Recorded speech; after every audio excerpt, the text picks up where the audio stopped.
भैया light of कर दीजिए।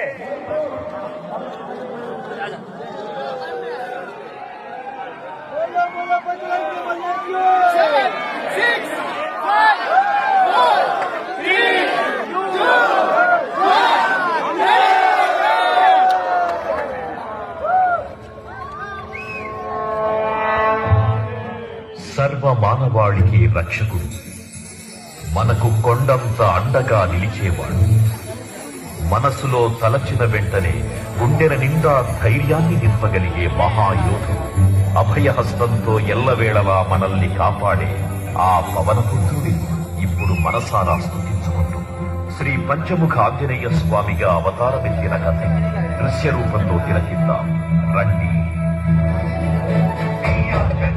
ప్రసన్నాంజనేయం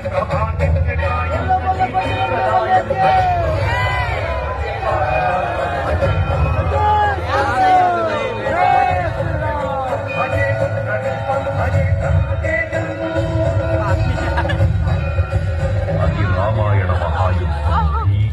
శ్రీరామచంద్రుని సారథ్యం వానర సైన్యంతో విజృంభిస్తూ లక్ష్మణస్వామి తనతో పోరాటం చేస్తున్న రావణుడి కుమారుడు ఇంద్రజిత్ తలని బాణంతో ఒక్క వేటుతో వేరు చేశాడు.